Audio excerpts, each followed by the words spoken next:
And when do you think you're going to do another special, do you think? When I have the resources to. Like, I think that a lot of that special was made possible by the fact that I had access to the resources to make it happen. Yeah. And I don't think that that's something that I have access to currently anymore. Yeah. And that's okay. Yeah, totally. Cool. I think we're already in the after show. Perfect. The after party. After party. Okay, so the after party is brought to you by Rent My Booth, which is my photo booth company. Nice. And I just it's just sponsored by Rent My Booth. But we can just talk about the interview. So how did you Yeah. feel? This is like your The post game, after post Super Bowl halftime show. I need some Gatorade. Yeah. I should bring Gatorade to pour on people. Yeah, I would love that. It would make the rest of my day so sticky. Yeah. I feel good. I love. You killed it. I studied comedy in college. Yeah. I majored in humor studies and the comedic arts. Yeah. And so I do have like a pretty nerdy academic background to comedy, and so talking about like both the process of it as an artist, but also like the like socio-political implications of comedy is something that I'm very passionate about. No, and it's so funny because halfway through I was like, let's just talk about comedy the whole time. Yeah. Because you're clearly like so interested in it. And I was like, in my mind I was like, okay, let's talk about this and talk about this and talk about that.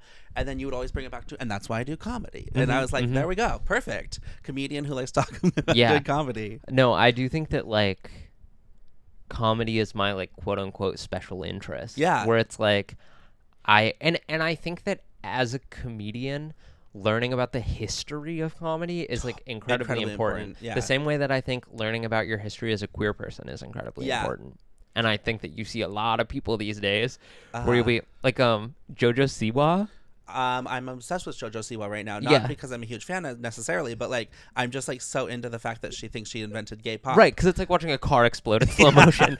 And so that's my other viral video, is a reaction video to her music video. Yeah. And so like my thing with Jojo Siwa is I watch her and I'm like, yeah, you're like cool or whatever, I guess, like not my thing, but fine. Yeah. But I watch her and I'm like, this is a girl who knows nothing about the AIDS crisis.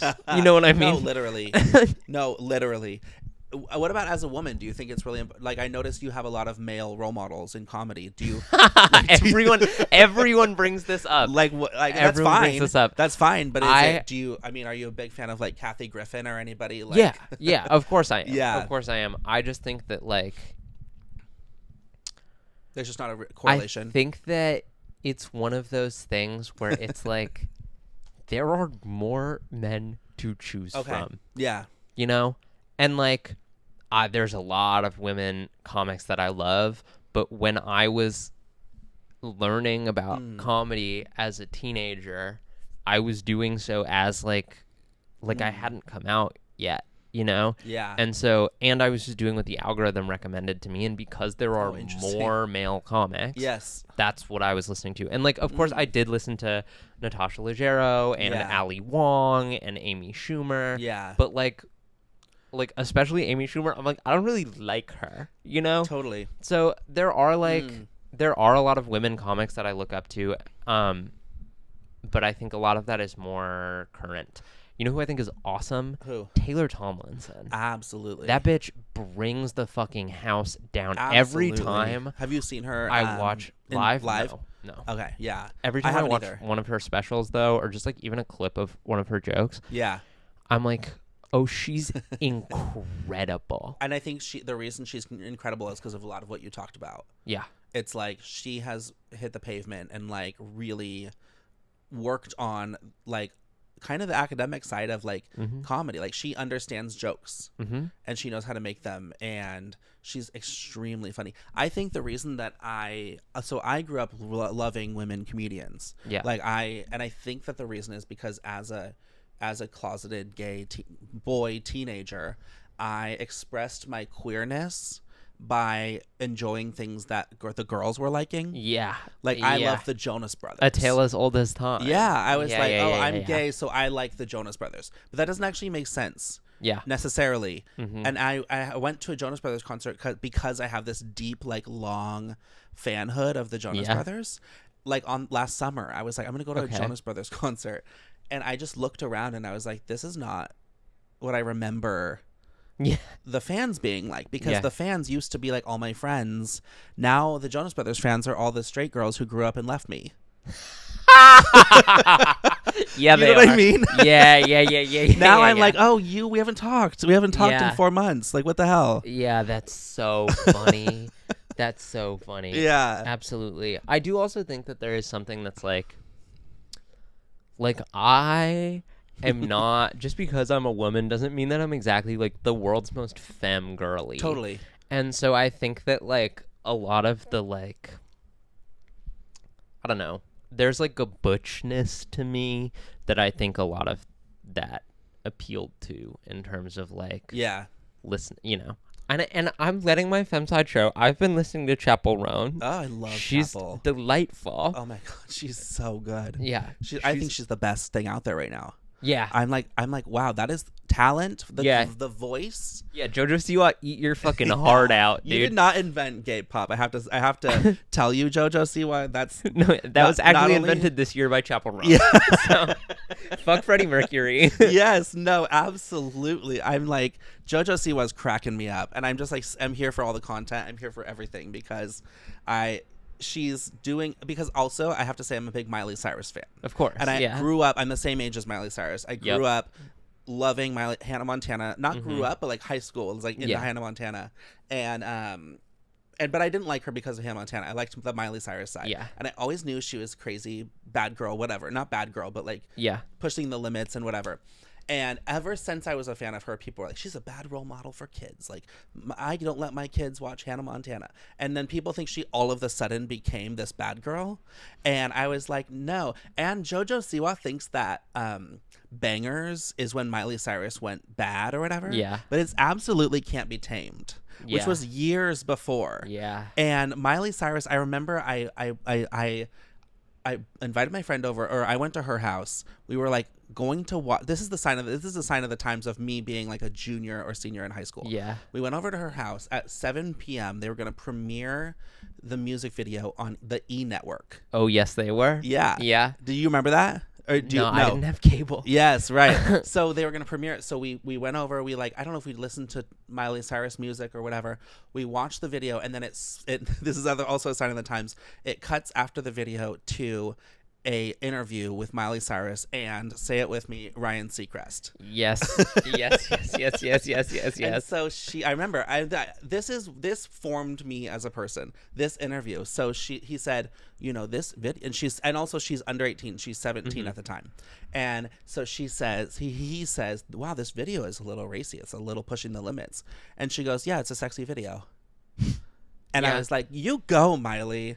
And also, you go, Ben. Yeah. I was like, Miley is my girl. And so with Jojo Siwa trying to reenact, I'm like, it's just not the same. You're not giving Miley at all. I think that Jojo Siwa is trying to be the type of lesbian that hangs out with Trump supporters. You know what I mean? Yes. Like, Jojo Siwa wants to be the lesbian who can fit in at the tailgate with the car with a Confederate flag decal on the back. Yeah. And like that's one of those things where I'm like, you can be gay but not queer. Yes. Where I'm like, just because Jojo Siwa and I both fuck women does not mean that we are in community together. Yeah. No. Yeah. And it's funny. And it's one of those things where I'm just like, girl, she's young. Right? Absolutely. Yeah, she's, what, 21 I think maybe? She's literally 20. Yeah, 20. Yeah. So I'm like, I was saying dumb shit when I was 20 years old too, so like whatever. But I do think that I'm like, girl, learn your history and then come back to me. And she should be the leader.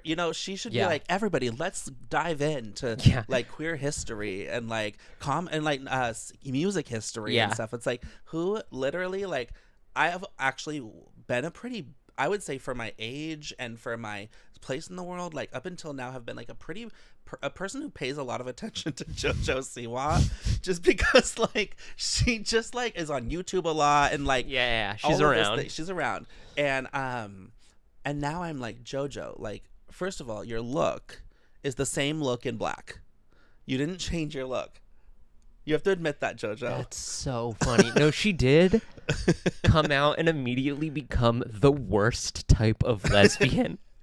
Like, she came out and immediately became the lesbian that, like, kind of won't stop grinding on your friend who's visibly uncomfortable at Henrietta's. You know what I mean? Oh my God, Jojo Siwa. I love that the after party has become the roast of Jojo Siwa. It has. And I think that, like, listen, the internet has already come after her enough, so, I know. like, whatever. But there is a part of me that's like, we as lesbians get such little rep Yeah. that you can't be out here being like that. You Yeah. can't be out here being like, dream guest on my podcast. I'll be crazy. One of my exes. I'm like, we get it, girl. You're a lesbian. You have 10 exes. Yeah, right. Like, that's step 1. Let's get to step 2 where we bring chicken soup to people dying of AIDS. You know what I mean? Like, I'm like, there's some history and compassion that extends outside of like being a strap queen and eating box. I will say, we'll end on this one nice thing about Jojo Siwa, I guess I'll end on. Because she is living her life in bold after all. Yeah. We can awareness end that's by required. Each saying one nice thing about Jojo Siwa. So the one thing is the one thing that she's doing that Miley did well is like, you know, you all hate me. I'm crazy. Okay, great. I'm gonna keep going. Yeah. So there is that. That's what I always liked about Miley Cyrus early on. I was always surprised that she wasn't more of a kind of like gay icon, queer icon kind of thing. Yeah. Because there was like people, oh, Lady Gaga's amazing, and Madonna, you know, everybody. Yeah. And I personally, she was really inspirational to me as a gay person, because she would get criticism and be like, well, fuck you guys. Yeah.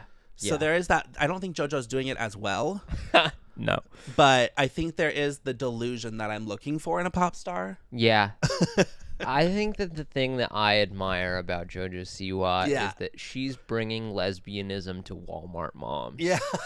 You know what I mean? Yeah, right. Like, I'm like, there is someone whose chain-smoking mother is going to become slightly more okay with lesbians because that one girl with the backwards cap made Karma. Now when her daughter comes out and becomes a fucking menace to every bisexual girl in that county, like, is not gonna kick her out of the house. And I think that that's important. And that's progress. Yeah. We need to make a video. We need to make a video where we're the parents and some kid comes up, our kid like comes up and comes out to us as some kind of queer. Yeah. And we're like, oh, like Jojo Siwa. Like, oh, we love Jojo Siwa. Oh my God, that's so fucking funny. We love Jojo Siwa. You're fine. Yeah, we love Jojo. Can we go to a concert? Oh my God, you're a lesbian? Yeah. Like Jojo Siwa? So does that mean you like those? I think we should do it. Oh my God, are you about to start a podcast? Yeah. Are you going to give your kids rhyming names? Yeah. Oh, really? Who would you have on your podcast then? I don't know. One of my exes. Okay, let's end there. Yeah, that's incredible. That's the end of the after party. Thank you for coming on. This was great. Thank you for having me. Oh my God. Okay, great. Okay.